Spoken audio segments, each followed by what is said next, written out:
All right, well, it's a minute past the hour, and we have a full docket of panelists and speakers and conversation that we want to have in the next hour. So I'm Molly Jacobs. I am our Director of Applied Research at the Sustainable Chemistry Catalyst, which is a research institute at the University of Massachusetts Lowell under the direction of Joel Tickner. We've recently rebranded ourselves. We go by the nickname The Catalyst, and we're focused on accelerating a transition to safer, more sustainable chemistry through both research, analysis, and stakeholder engagement. And so this is our first webinar on a very timely topic, especially given the heightened attention on toxic chemicals and what's needed to keep our communities safe, especially in the wake of the East Palestine train disaster, which just happened in the United States about 6 weeks ago. So today, we're taking on this topic of what it's going to take to transition the chemical industry towards safer and more sustainable products. And, this is coming in the wake of last year having heard from researchers that the cocktail of chemical pollution that pervades our planet is now threatening the stability of global ecosystems upon which humanity depends. And so despite supporting sustainable development and providing goods and services that provide a high quality of life for billions, the chemical industry is an important contributor not just to toxic pollution, but also to climate change and the plastic waste crisis. So today we're going to hear 3 perspectives from initiatives working to transition the chemical sector towards the production of safer and sustainable chemicals, materials, and products. But first, I just want to go over some logistics. We are all here in a Zoom meeting, not in a Zoom webinar. So keep your lines muted and your videos off. Use the speaker view, and up on the right upper hand corner of the Zoom setting, it'll provide, I think, the best viewing capability for this or experience for this conversation. If you wish to ask a question or a comment, please use the chat. We are using Zoom meetings, and if we have the opportunity to have you engage in a discussion with our panelists during the Q&A time, we'll ask you to unmute your line and turn on your video. Again, we're using this kind of Zoom meeting setting to allow for those kind of discussions to happen more with our panelists. So this webinar is being recorded, and it will be posted on our organizational website, which is sustainablechemistrycatalyst.org. And so today we have 3 fantastic speakers. Our first comes to us from the EU Commission at DG GROW, Algret Dumais, who's an economist, and will talk about the industrial transition process that's happening at the Commission level. We also have with us Bev Thorpe, who's a consulting program manager at Clean Production Action, who will talk about work that she's done on behalf of Coming Clean, highlighting the Louisville Charter as part of this process to support transitioning the chemical industry. And we'll also hear from my director, Joel Tickner, based on some articles that he and colleagues wrote last year about this exact topic, and a number of updates and opportunities that have emerged since the writings of those articles. We've also filled this hour with a couple of respondents. We're going to get a business perspective from John Shaw, who is CEO of Itaconix, after our panelists. And then we'll move to some Q&A. And all of our mentors, Ken Geiser, who's Professor Emeritus at University of Massachusetts Lowell, will kind of close us out with some final responses and reflections. And so with that, I'm going to ask Algret to turn on his video and unmute his line, and I will be forwarding everybody's slides, so forgive the next slide commentary that you'll hear from everyone. But with that, Algret, please. Thank you very much, Molly. And here we have the presentation of the transition pathway for the chemical industry. We can briefly outline the agenda of my presentation. We can go to the next slide. Indeed, I will outline the policy background, the transition pathway. I will explain what the transition pathway is in itself and what we are currently doing as European Commission. Um, Next slide, please. When it comes to the background, the relevant aspect is about the updated industrial strategy, which outlined the need to foster the twin transition in the European Union and also increase the resilience of the European economic system. And to this end, the updated industrial strategy proposed to create certain roadmaps, which are essentially action plans, which outline the actions needed for the twin transition. And what makes the transition pathways quite peculiar is the fact that they are developed through a co-creation process. That means the European Commission engages continuously with the stakeholders to design and identify these actions required for the twin transition. Priority was initially given to the tourism and energy intensive industries, including chemicals. And that is why in spring 2022, we started the co-creation process and we ended up in January 2023 with the publication of the transition pathway for the chemical industry that I will outline right now on the next slide. Please, you can go one slide further. Thank you very much. The transition pathway in terms of structure presents 8 chapters, which have been developed by the Industrial Forum. And under these 8 chapters, there are certain sub-chapters, also called topics. And under these topics, we have identified the actions needed for the twin transition of the chemical industry. We have about 190 actions. With the next slide, I can outline a little bit more clearly what I just mentioned in terms of structure. Here I have an example from the Sustainable Competitiveness chapter, which is about how the EU chemical industry can stay relevant from a competitiveness perspective and at the same time enable more sustainable and safer chemistry.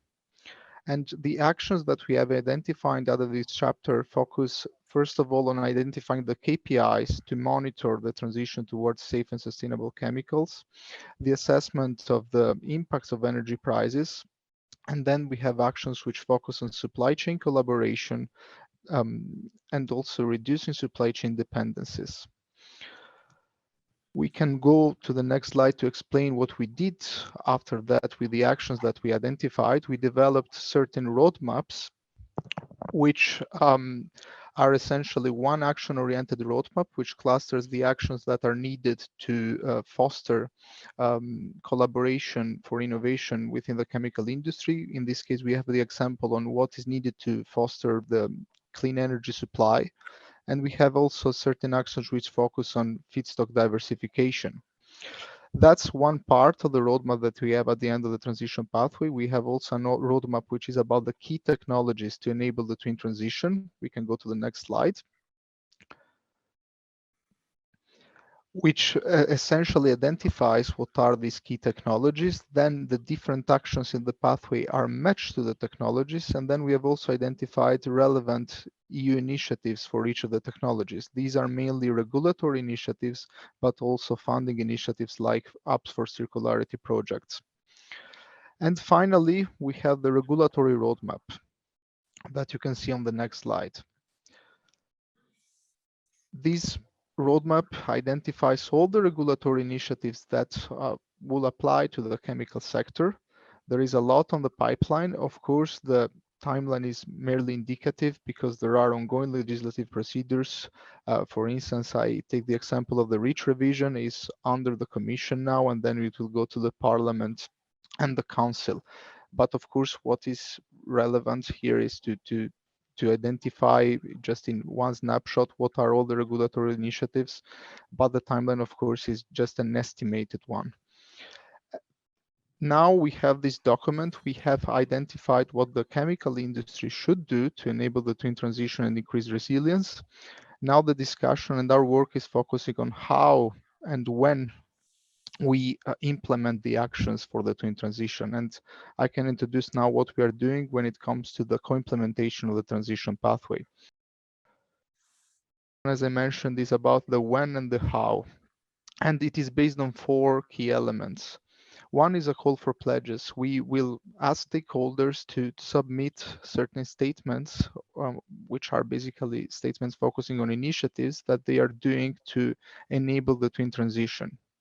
Then we will develop KPIs to monitor all these efforts, and all the data we collect will end up into an annual progress report that we would like to publish at the beginning of next year. Last but not least, one key element of the co-implementation is the continuous interaction with the stakeholders. As I mentioned at the beginning, the transition pathway comes from a participatory process. So we need to engage with the stakeholders to set up the governance of the co-implementation process, to set up priorities and discuss the actions needed for the twin transition. When we started the co-implementation process and we had the first meeting on the 6th of March, we focused indeed on how we set up the governance of the co-implementation. We created a specific expert group within the Commission, which will deal with the co-implementation as a whole. And then we also decided to set up with the stakeholders certain task forces dealing with priority topics of the transition pathway. One is international competitiveness. Another topics focus on assessing what are the needs in terms of energy and alternative feedstock for the chemical industry. And another topic is about circularity. And each of the task forces will also focus on horizontal issues, which are what is the role of SMEs, how to ensure regulatory predictability, what are the skills required for the twin transition, and then developing KPIs. In terms of next step, we envisage 2 other plenary meetings on the co-implementation on the 22nd of June and 9th of December, and we would like to have the first task forces meeting on the 23rd of April. At the end of April, sorry. And on my final slide, I will go just to the timeline as a whole. It shows that here we are still now in February and March, we are still working on the governance of the co-implementation. We have started thinking about the call for pledges, and we will work with a stronger focus on it from May and June. And then we will start working on the KPIs during the end of the year before starting our work on the annual progress report. This is essentially how we want to co-implement the actions that we outlined in the pathway. And that's all from my side for my presentation. And thank you very much again for the invitation. Wonderful, Agrit. I'm so pleased that you were able to be with us here today and share, this amazing vision and the implementation of it, is yet to come, but still, putting a stake in the sand that this is the direction that the European Union wants to head, I think is a fantastic inspiration, especially for those of us here in the United States. I want to turn next to Bev Thorpe. Bev, if you can turn on your video and unmute your line, you have the floor. I've done both. Can you see and hear me? Yes, you look, yeah. Okay, good. Okay. Well, good morning or good afternoon, everyone, depending on where you are. I'm Bev Thorpe, Program Manager at Clean Production Action, which is a nonprofit that designs and delivers tools and strategies for safer chemicals. I'm the lead author of the Safer Substitutes and Solutions policy paper in the Louisville Charter. It's called the Louisville Charter because it is named after the area of Louisville, Kentucky, known as Rubber Town, where industrial facilities have historically released millions of kilos per year of toxic air emissions into the surrounding community. The charter has been updated to more explicitly confront the chemical industry's contribution to the climate crisis and provide principled guidance for advancing environmental justice in communities who are disproportionately impacted by harmful and cumulative chemical exposure while avoiding false solutions. The updated Louisville Charter has been endorsed by, as you can see, by over 100 organizations representing environmental justice in grassroots communities, environmental and health nonprofits, and leaders in the medical, public health, business, science, and research communities. So in the next 9 minutes, I will highlight 2 of the 10 recommendations in the solutions paper, which is 1, the need to reduce the complexity and production of chemicals as a whole, and 2, the need to establish a hazard-first approach in all decision-making. And then my last 2 slides will summarize an additional 2 further opportunities to move forward. Next, please. So the energy, chemicals, plastic link needs more scrutiny. I've put this as the title. We know the chemical sector is the 3rd largest industrial source of greenhouse gases. In fact, as the International Energy Agency calls the petrochemical sector a key blind spot in the global energy debate. Petrochemicals are expected to drive half of global oil demand growth between now and 2050. Much of this projected increase is based on a doubling of plastic production in the next 20 years. And I have to say, it's amazing to me that half of all plastics ever made were produced in just the last 20 years. This will mean an increase in the production and use of hazardous chemicals. The production of plastics consumes 70% of petrochemicals and 90% of all chemicals of high concern. Communities in the US who have faced decades of hazardous emissions from petrochemical facilities are increasingly opposing new facility permits. Last September, a Louisiana judge canceled the air permits for a proposed $9 billion petrochemical and plastics complex in a Louisiana region nicknamed Cancer Alley, home to several major petrochemical facilities and refineries where residents suffer high rates of cancer. If approved, it would have become one of the world's largest production facilities for plastics and plastic feedstocks. Just as we are at code red for climate change mitigation, we are at code red for chemical pollution, as Molly mentioned in the introduction and as outlined in a paper last year by Lynn Persson and others. As they state, the use of toxic chemicals has now crossed the point at which human-made changes to the earth push it outside the stable environment of the last 10,000 years. Yet we continue to see a doubling of chemical production every 12 years with a corresponding further increase predicted. And as a group of researchers from universities across Europe and elsewhere have called for a fixed limit on chemical production and release, similar to carbon targets aimed at ending greenhouse gas emissions. So reducing the complexity and overall production of chemicals, I believe, is an essential part of this roadmap. Next, please. A hazard-first approach. So the point I'd like to make over the next few slides is that this transformation will require a hazard-first approach in all decision-making. We hope this prevails, in fact, in the European Commission's Safe and Sustainable by Design policy framework and rollout. The use of safer, low-hazard chemicals throughout the life cycle of our product, however, also applies to the design of feedstock chemicals. Next, please. Next slide, please. Thanks. This slide deals with this issue of our platform or building block chemicals. Currently, 7 building block or platform chemicals are the basis for 90% of organic petrochemical production. We applied the results of a hazard assessment of each of these 7 chemicals using the green screen for safer chemicals, which for some of you will know, maybe others don't. It is a globally recognized hazard assessment tool that helps companies identify chemicals of high concern and safer alternatives. Green Screen uses a scientifically rigorous and transparent methodology to benchmark chemicals into 4 categories, which companies find very useful to simplify the complexity of chemical hazard assessments. And as you can see on my slide, methanol, butadiene, benzene, toluene, and xylene are all benchmark 1 chemicals or chemicals of high concern. Ethylene and propylene are benchmark 2 chemicals described in the green screen as use, but search for safer substitutes. So why is this information important? Next slide, please, Molly.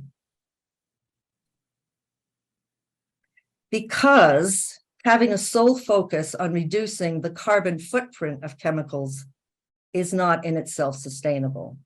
This screenshot of an IEA technology roadmap for Sustainable Manufacturing is 10 years old, but describes the trajectory for research and development into producing the same hazardous chemicals, but with alternative feedstocks.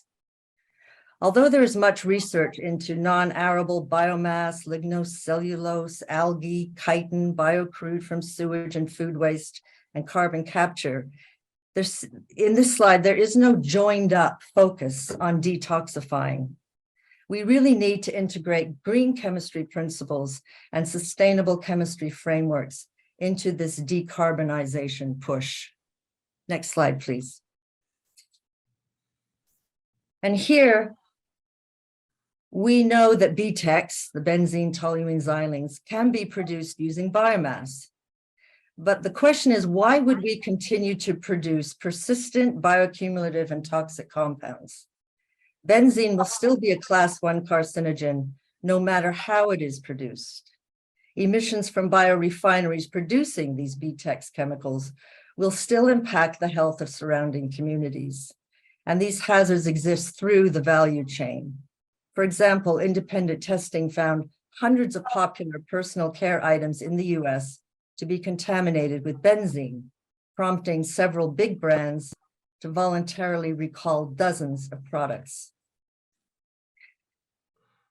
So on to the circular economy. The Louisville Charter emphasizes the need for transparent chemical hazard data to advance a safer circular economy. This is just one example of a false solution that is described in the solutions plank of the Louisville Charter because it lacks the integration of chemical hazard. In this case, a company converted wood-based residue into hydrocarbons for mixing with vinyl chloride monomer, which is an IARC Group 1 carcinogen, along with other additives of concern to produce PVC flooring, which now carries this RSB certification. So my last 2 slides lay out a couple more recommendations cited in the Louisville Charter Solutions paper. The transition roadmap will need to reward and incentivize innovation in safer chemical production that includes removing the $20 billion a year subsidies on fossil fuel developments and reallocate to safer chemical design, not just to renewable energy incentives. New reporting mechanisms and ESG reporting can be another incentive for investors to push both a decarbonization and detoxification roadmap. To date, most of the reporting on environment, social, and governance measures under ESG reporting has focused on persuading companies to reduce their climate emissions, hence the global wave of corporate pledges to reach a net zero carbon impact. While the focus on climate will remain, momentum is also growing for investments that are net zero, nature positive, and socially just. For example, shareholder activist group Share Action launched a campaign in September 21, targeting the chemicals industry over its carbon emissions from the 7 building block chemicals, arguing that phasing out these 7 platform chemicals would provide the sector with a credible decarbonization pathway. This example offers creative opportunities to put the focus on both the chemical footprint and carbon footprint of these chemicals, and together plan a fundamental shift to renewable platform chemicals with lower chemical hazards. The transformation of the chemical sector needs to be truly transformative, including new types of production, ownership, and relationship to the communities in which they operate. Just as with the development of decentralized renewable energy production, a transformed chemical sector could scale benefits to local communities through smaller scale, decentralized, and modular chemical and material manufacturing facilities. But an active involvement with the community will be key for success. And I leave you with a quote from a Louisville community member when she emphasizes that the real solution is to stop producing chemicals that cause cancer and move all production away from where human beings live. Just to finally say that many of this thinking on local engagement with communities, of course, has a long tradition in the green engineering principles, and more can be found on the paper, but thank you very much for listening, and I pass it over to Molly. Fantastic, Bev. Thank you. So many great messages here underscoring the need of where we need to head and why. And I'm really glad that you raised the notion of our alternative feedstocks just not being enough. It's just simply not good enough to continue to manufacture the same toxic chemicals with these alternative feedstocks. And thank you also for ending your presentation on the justice component of it all. We have to keep this in mind as we move forward. Joel, I'm going to pass it on to you. So please turn your video on and unmute your line. Great. Thank you so much, Molly. And thank you everyone for joining the webinar today. So I'm going to talk about work that my colleagues, Ken Geiser, Stephanie Bema, and myself did to really lay out what's going to be needed to transition this industry moving forward. We heard two presentations of two views of it. I'm going to present a view that builds on those two to present a path forward. So my two messages here, or three messages, are the transition to safe and sustainable chemicals and a transition to the chemical industry requires a whole value chain, right? It requires not only the chemical industry and the innovators in chemistry, but all of those sectors that depend on the chemistry down the value chain, the investment communities and government. We're going to have to, as Beverly ended, we're going to have to radically and fundamentally change the feedstock and chemical platforms of the chemical industry to achieve sustainability. And the last message is this won't be easy. But the good news is we did this 60 years ago. We built the modern chemical industry from basic foundations to maturity in about 40 years, which means we could fundamentally rethink it as well. So our big goal here is, as we heard, is there are a lot of concerns about chemicals of concern. We're reaching planetary boundaries for chemical pollution, but we will not address those chemicals of concern unless we have a totally new supply of chemicals at scale that are safe and sustainable. So really our goal here is to accelerate the transition and get that going faster. In our papers that are in the link, we look at 3 or 5 different conversion strategies, right? It's not just, and this is an extension of both the Louisville Charter and the European Transition Framework, which focuses a lot on the feedstock transition and the energy, right? So we need to change the energy of the chemical industry, being one of the top industrial energy users and emitters of carbon dioxide. We need to change those feedstocks from fossil carbon to renewable feedstocks, but we also have to change the molecules, as we heard from Beverly, on which the foundational molecules on which the chemical industry and downstream sectors are based. To do that as well, we're going to have to rethink the production and rethink the production processes to make those molecules and to make them more distributed, closer to feedstock, less impactful on communities, and less emitting of toxics. But lastly, we're going to have to change the products and think about product design at the beginning. We're going to have to rethink about the way we think about chemical performance, necessariness or essentiality of chemicals, product design or product systems of how we think about chemistry, a lot of the work that Germans and Austrians have done about chemical leasing. So we'll have to rethink products as well to achieve this transition. This is some work that was done by Julie Zimmerman, Paul Anastas, Walter Leiden, and others that was in Science magazine, but really to think about how do we harness the diversity of natural feedstocks of biomass to develop new chemistries that are less energy intensive, less carbon emitting, and safer at the same time. So we can do that. We have the tools of green chemistry to do that.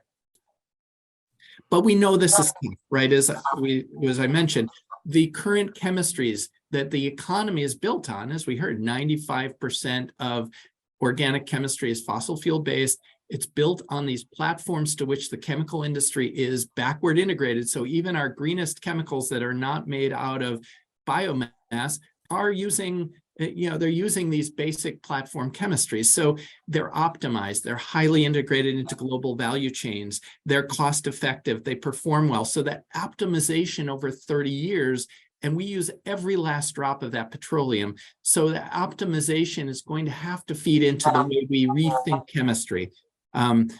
Definitions matter, right? Cost and performance. That's why the whole value chain matters. New chemistries take a lot of money. This is a capital intensive and industry with long and expensive R&D cycles. And yet at the end, we expect cheap, low cost, highly performing products. And we may have to rethink that. Unfortunately, the impacts have not been internalized into the costs of the current generation of products. So we really have to think about those subsidies and externalities as well. The good news is we do have these accelerators in global policy, in investor demand, in consumer demand, in market demand, and we need to really think about what those accelerators of growth are. So starting point is a definition. Where do we go? What's our North Star? How do we define that direction of safe and sustainable chemistry, of where we want to drive the future? As Beverly rightly noted, benzene is a carcinogen. Is that sustainable in the long run? And if it impacts communities? So we pulled together a multidisciplinary group called the Expert Committee on Sustainable Chemistry to develop a set of criteria and a definition for sustainable chemistry. It's really important not only to think forward, but about how sustainable chemistry can address the harms of the past, but also create the opportunities of the future and ensure that safe and sustainable products are in everyone's hands, affordable, and everyone has access to the benefits of sustainable chemistry. So this is going to take a lot, right? It is going to take the same effort we put into 40 years ago or 50 years ago when we built the current generations of chemicals, a wartime effort, a clear roadmap that lays out roles, responsibilities, accountability, short and long-term benchmarks. This is a 30-year transition to transition the chemical industry, but we're going to have massive public-private investment, massive engagement, and long-term support for research, innovation, infrastructure, technology transfer. This is going to take a massive effort if we're serious about it. We're doing this with climate change. Why are we not doing this with chemistry if the chemical industry and chemistry is so critical to achieving our climate goals? We will need clear regulatory and financial incentives. We'll have to shift those subsidies to the current chemistry onto the future of sustainable chemistry. We'll need those clear incentives and disincentives, but we'll also need public sector, private sector, academic partnerships, those partnerships that built the current generation of chemistry, and supply chain partnership. The government pulls together those supply chains and others to make change happen that align demand signals with the market growth that grow these into the future. So the goal here is, how do we tip those scales? Everett Rogers talks about the theory of diffusion. So we need a way to really drive the innovations. So we have a number of innovators in the green and sustainable chemistry space that show it's possible. Now, how do we transition that to the larger strategics that can make that change happen at scale? It's going to take a long time. As I said, this is a 30-year transition. If we go too fast, we will affect current markets, we will affect workers, we will affect communities, but we can't go too slow. As the IPCC stated last week, this is the last chance decade. We need to act quick, and we need to move in a 30-year time frame to do this. Pacing matters. We need to think about what can be accomplished at 10, 20, 30 years out, right? R&D cycles in the chemical industry are 14 to 17 years, depending on what we're trying to do. So we can think about what can we do in 5 years versus what can we do in 10, 20, 30 years. And that will have to be in line with capital and R&D cycles so that we are investing early, often, and scaling. And we have to think about what are acceptable transitional technologies. Is carbon replacement in the current generation of chemicals, while we design a new set of platform chemistries that can address climate change while we address the other toxicity issues, is that going to be acceptable? How do we do that without locking into the same molecules, but without fossil carbon or just renewable carbon? Where do we start? What are our key priorities? What are the chemistries, chemical technologies? What foundational technologies do we need to grow? What are the production methods? Are we moving towards a more distributed, close to feedstock form of production versus the massive facilities that line the Mississippi corridor, where there's 180 facilities in a 60-mile stretch of the Mississippi River, where you can be the cleanest facility of the world, but you are adding to a cumulative burden. Lastly, how do we accelerate the timeframes? We know we can do this. We have done this. If we take the rubber reserve program in World War II, we built synthetic rubber in the United States in a 2-year period from 0 to 180 million pounds. How? Massive investment, supply chain engagement, purchasing power, incentives. There were a whole set of things that happened. If we think about action on the Montreal Protocol, or any scale technologies, we have examples, and we need to build those examples to show what is possible.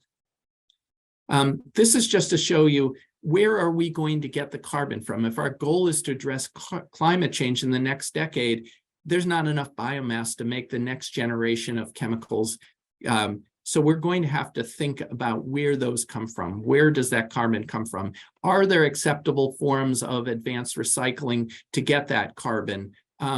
What are we going to do with plastic waste? There's a whole set of open questions that we need a community, an engaged, thoughtful discussion that brings everyone to the table to figure out what those solutions look like, so that we're not making regrettable decisions. We're going to need additional investments. We need a next set of trained, interdisciplinary, and diverse workforce. We're going to need just transition strategies for those workers that might be displaced by this transition to different chemistries. We will need transition support for communities that might be affected. Communities want to have industry, they just don't want polluting industry.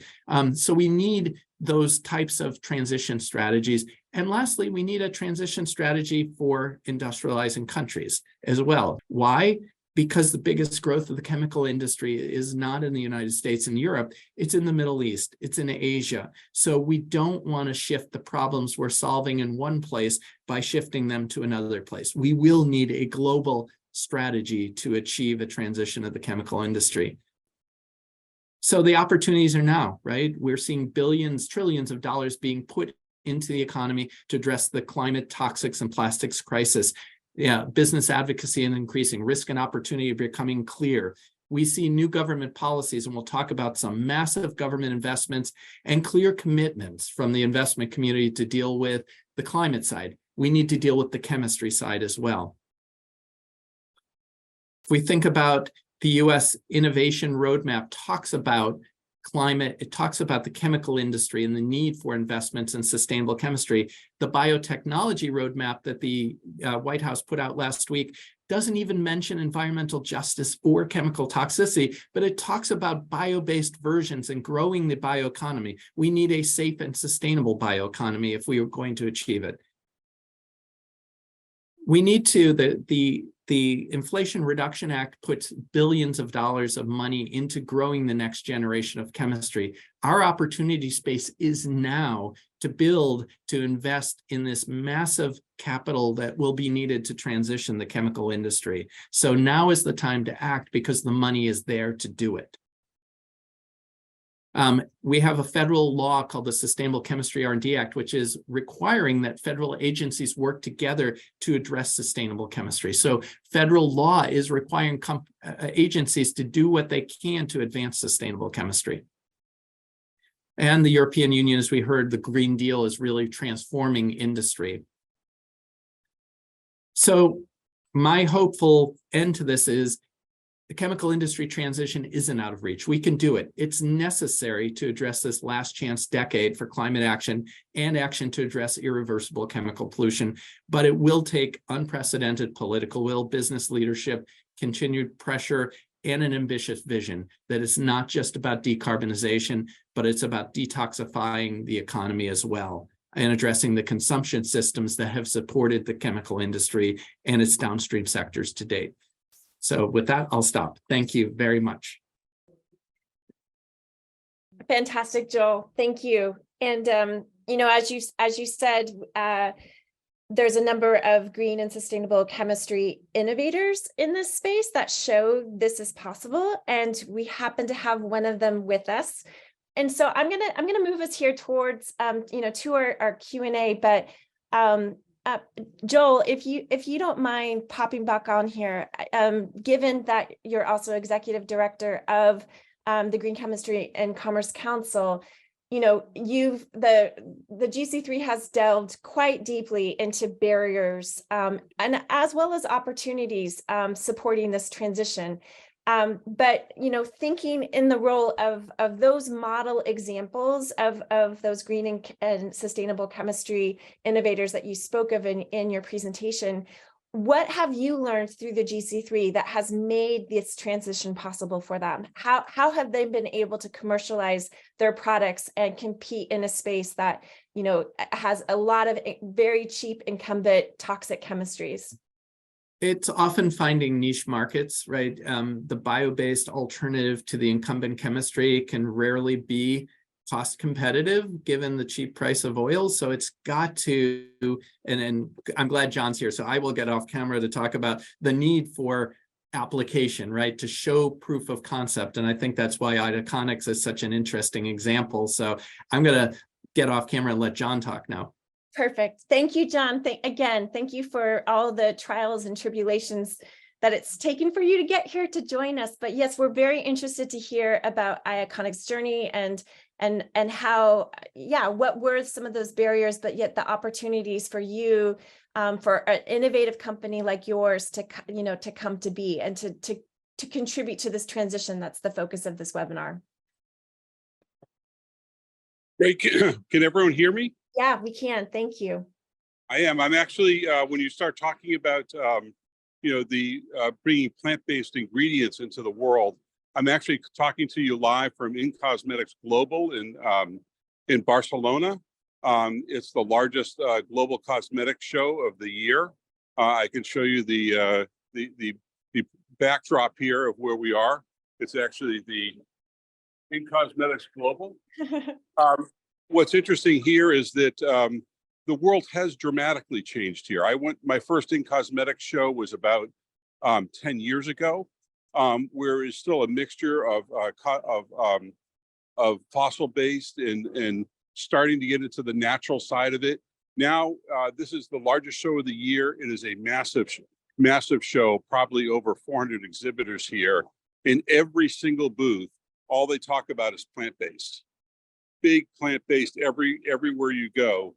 So in this particular market segment, if you aren't plant-based, you don't bother even launching an ingredient anymore. It's a waste of time.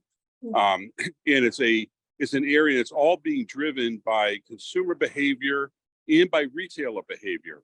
So consumers, you know, want to see that plant-based aspect for them to be buying when they go to buy their products. And actually the retailers are taking away shelf space from fossil-based products and giving them to natural-based products. So right now, all the reformulation that's going on in the personal care space, it's all plant-based. It's if you don't have a plant-based ingredient, unless it's maybe a couple areas in the hair conditioner or silicone area, it's a waste of time to even to bring it to market right now. So I would say I understand it in the big global world when you start looking at petrochemical plants and oh my God, how are you going to place all those? It is happening. It is happening in certain segments. What we do at Itaconics is we make polymers from itaconic acid. Itaconic acid has been a holy grail in the polymer world, not because it's plant-based, but because of its unique functionality. Going back to the 1960s when Pfizer tried to produce it, then the 1990s when Roman Haas did it. Itaconics as a business is based on the production economics that we have for making these polymers. We bring performance and cost advantages to the marketplace, and we're sustainable. And I think that that's one area that gets overlooked, that there are new chemistries that got overlooked over the last 60 years, with more research that's being done where we actually can replace out, not just on drop-in replacements. I was at the we were just named one of the top 50 hot companies in the at the ABLC meeting last week. But most of the other companies, of the other 50 companies, are working in like sustainable aviation fuel, where there are tens of billions of dollars going into this area. And we sit at it and we look like, wow, if we just had $30 million, we could change the world. So the world, we find the world is very focused on drop-in replacements and thinking that that's the only way you can change the world. We think the change happens right on the retail shelf of what customers are buying and reformulating with better ingredients that are out there to do it. And that's what we're focusing on. We focus in on automatic dish detergents, where we've fundamentally reformulated a good percentage of the market with better chemistry that lowers the cost, gives better performance, and is sustainable.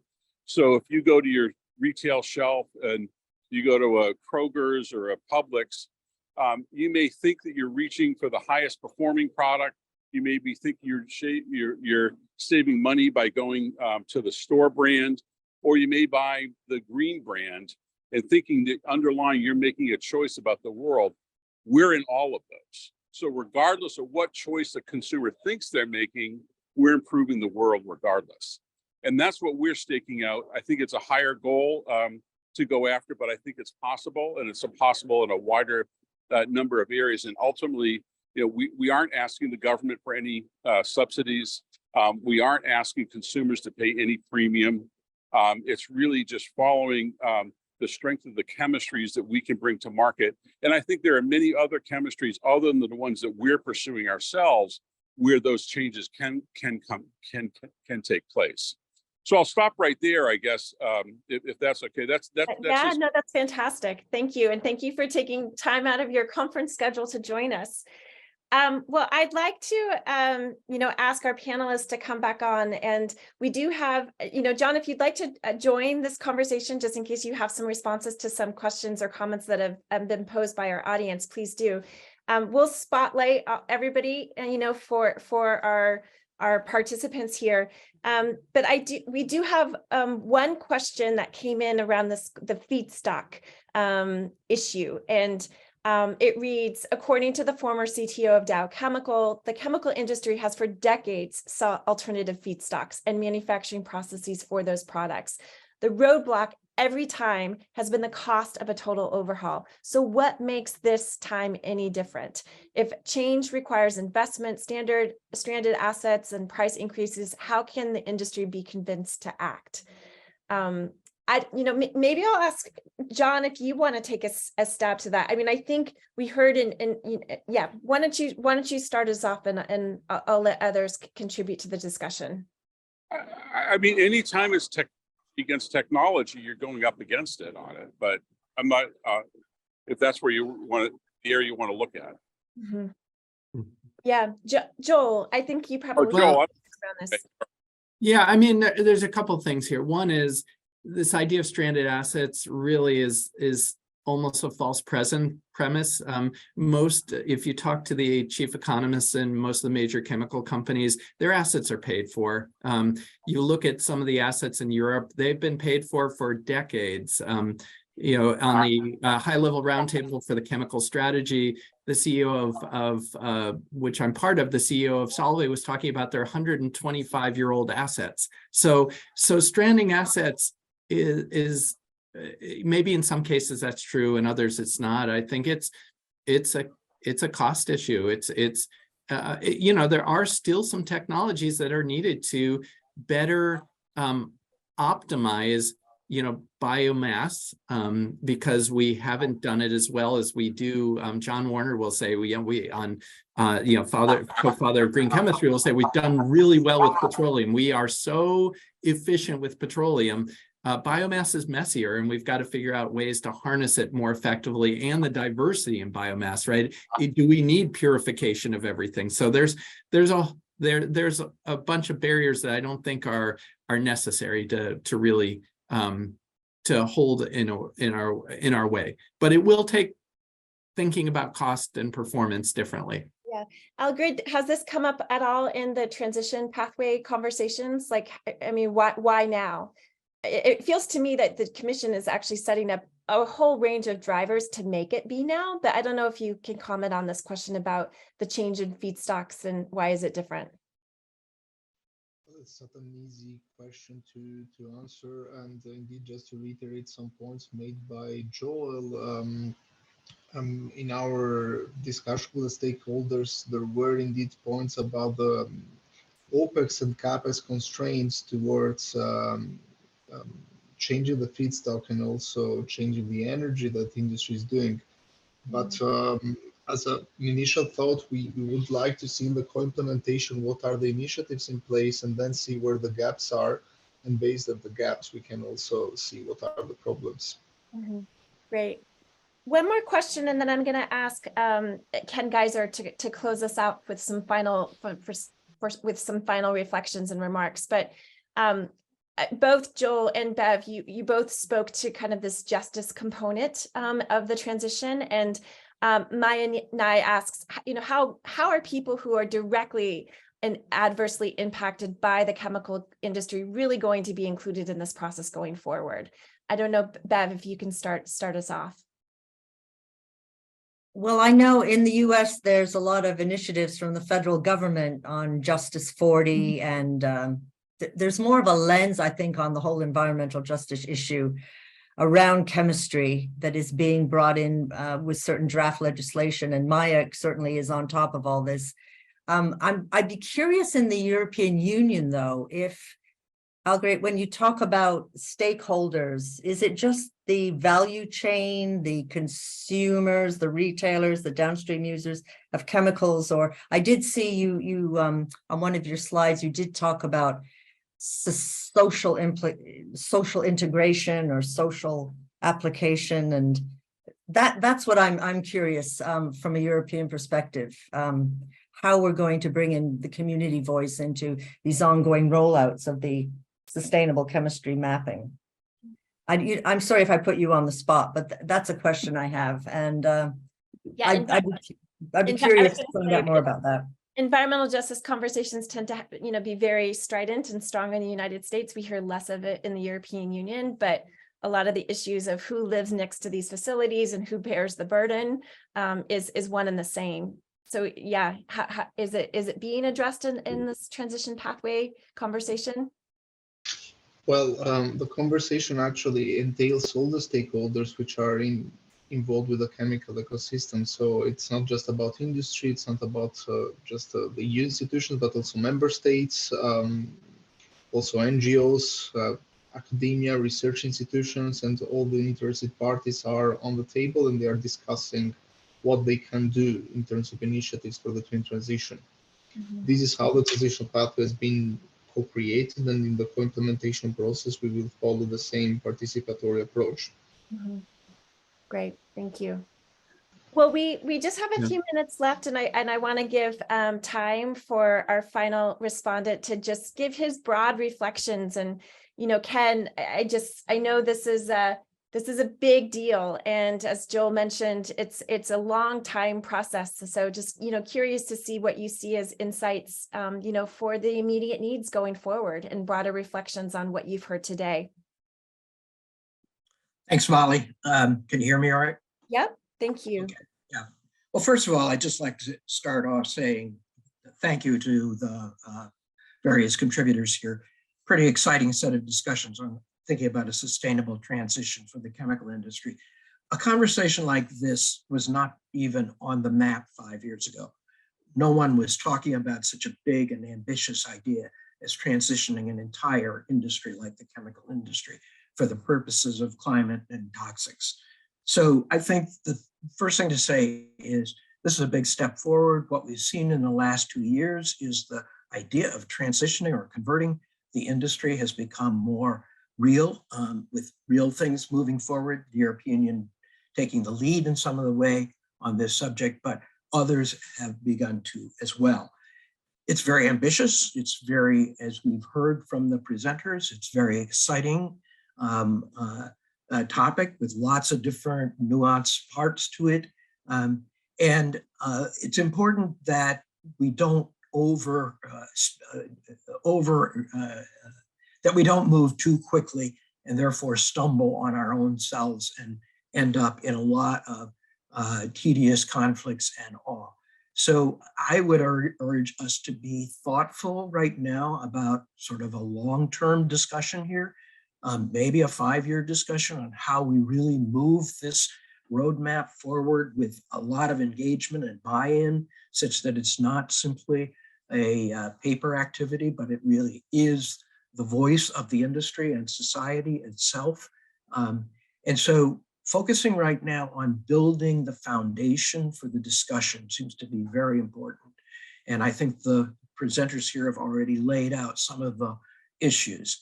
I would suggest a couple of them, although there's certainly others. The first one is boundaries. What are we talking about? Are we talking about simply the commodity chemicals sector within the chemical industry? That's nearly 2/3 of global chemical production. Or are we talking about the entire chemical industry, meaning agricultural chemicals and the advanced pharmaceuticals and specialty chemicals?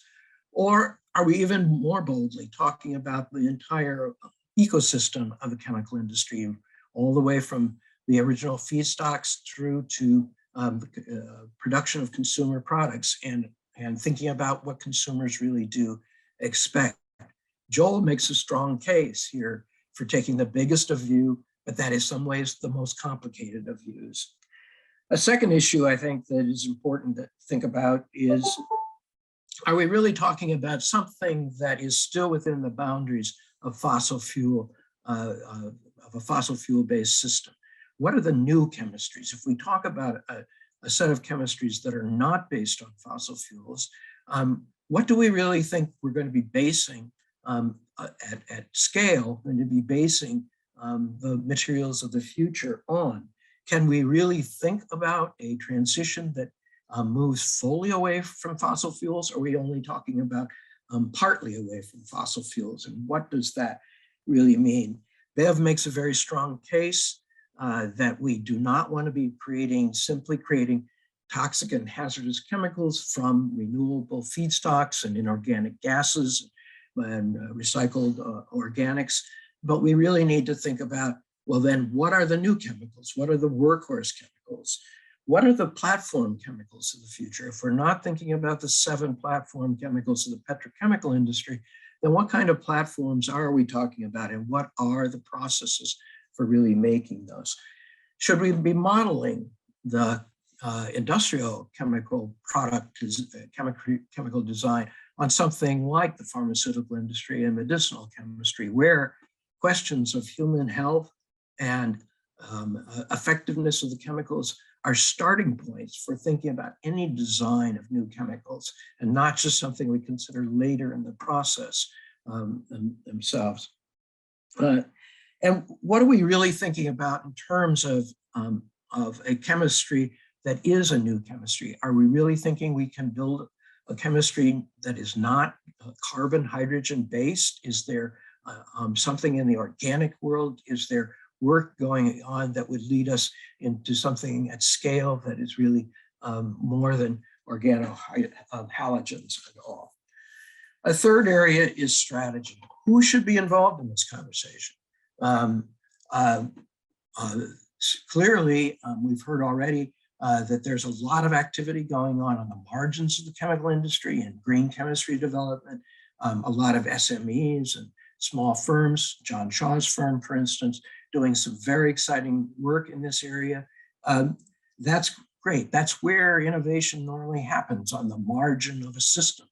The chemical industry is a big system. It's very integrated and it's very rigid. How is innovation going to actually be encouraged within the center of that system? We have multinational corporations that are huge, not only huge in regards to their organizational structure, but in regards to the infrastructure and technology and investment world. How do they become engaged in this conversation, other than to be a drag on the conversation? I think that the initiative of the European Commission to really try to develop a sustainable transition map in dialogue with the major players of the chemical industry tells us a lot about what is possible, and also what may be the limits of some of that work of having major investors that are fairly grounded in technologies as a part of that conversation. And what is the role of government? What governments are going to be involved? The European governments, of course. But what about other governments? What about China? Most of production of chemicals happens in Asia. And what about the Near East and the developing world? Joel mentioned the rapid growth of the chemical industry in other sectors of the world. How do those governments and those communities get involved in this discussion? And what does it mean to have community people, community workers, and others who often get left out of these big roadmap ideas? How do they have a voice in this as well? So I think there's a big set of questions about how do we build the room that really houses this new discussion, which is going to be so important to the future, not only of the industry, but to the future of health and safety and environmental protection on the planet. I salute you all for a great conversation, and I'm very interested to see where this is going to go in the next year. Ditto on that. Thank you, Ken. Thank you so much. And thank you all, everyone, for joining us today and hanging with us a few minutes after the hour. I want to thank all of our presenters today. I want to thank all of you as participants to join us and thinking this through. It's a long road ahead, a necessary one, and one that is possible. So before I close out, I just want to let you all know about some events that our Sustainable Chemistry Catalyst is a part of.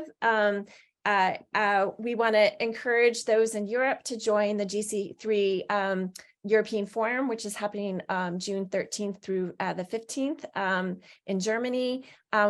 Also, the International Symposium on Alternatives Assessment is happening this year in late October in Tacoma, Washington. And finally, the GC3 Roundtable is happening in November. So thank you everyone for joining us today, and be well. Have a great rest of your day. Bye-bye now.